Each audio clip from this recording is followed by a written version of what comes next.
Agriculture was really important back in the early times because people needed food to survive.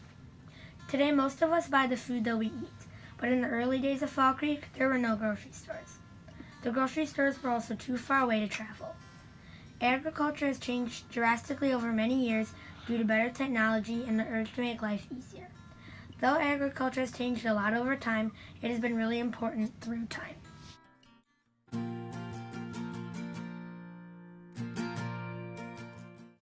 Thousands of years ago, large icy glaciers came over to northern Wisconsin. They flattened down mountains and cut down forests. They shaped valleys and crushed large rocks into light, wispy sand. Then it all melted away. In the valleys, there were rivers on the side of them, and the sand particles by the glaciers, pine trees grew taller. After the glaciers flattened the ground, trees grew and people came and wanted to start farms. But they had to cut the trees down and pull rocks out of the dirt so they could have open space for fields, barns, and houses. Jonathan Carver was the first man to write about this area. He traveled up the Chippewa River in 1767. He saw trees 6 feet around and animals such as buffaloes and elk. Before people could farm the land, they had to cut down the trees. There were thick forests all throughout the area. They also planted bushes and trees to stop erosion. At first, Germans did not practice good agricultural maintenance, but over the years they learned to keep the bushes and wood along the river, which actually helped prevent erosion. They got better at it. Before the invention of the tractor, you used horse and buggy to get from place to place and to take milk bottles or tools to your destination. This made life harder for farmers. Taking things from point A to point B took longer. A lot of the power for the first settlers was horse or oxen. Horse and oxen would pull a wagon or buggy to get around town or on trips. Finally, in 1834, the first harvesting machine was built, called a reaper. A reaper cuts and often gathers crops. Life on farms was already very difficult, but the weather made it more difficult. Tornadoes occurred occasionally back in this time due to all the flat land and harsh winds. Hail and frost really had a bad effect on the farms, and it still does. It could also destroy the farmers' crops they planted. John Froelich built the first gasoline tractor.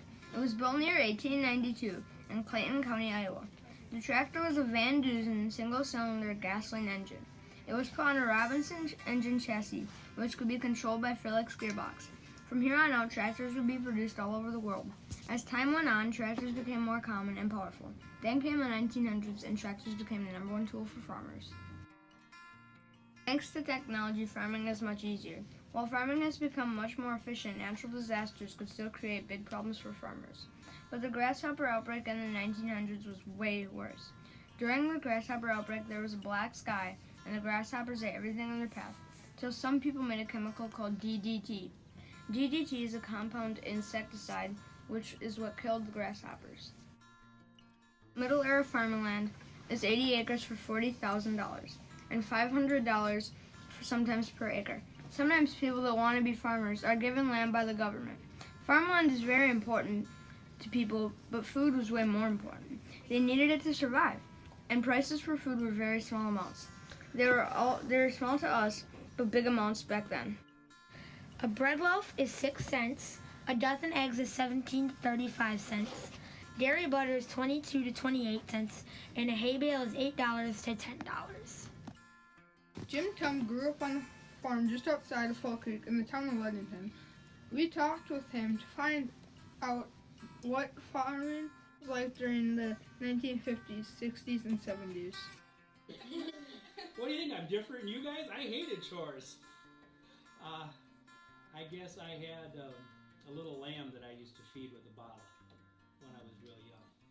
I enjoyed that. I can still remember feeding that lamb a lot. So that was probably one of my most favorite chores to do on this place.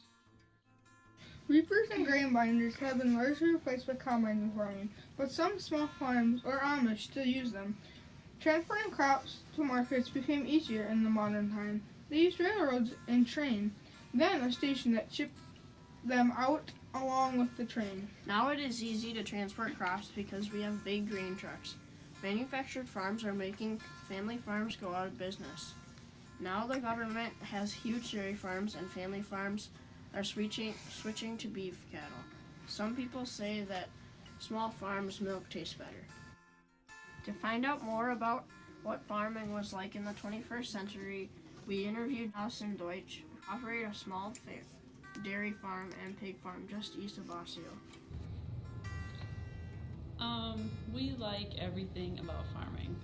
We enjoy working outside, working with the animals. We raise pigs and cows, and we enjoy working together as a family.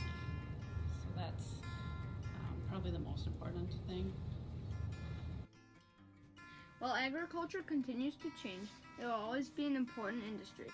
Agriculture has changed much over time, affecting the farmers' lifestyles. Even though family farms are not as common as they used to be, we will still have a number of them in our area, and they are an important part of Fall Creek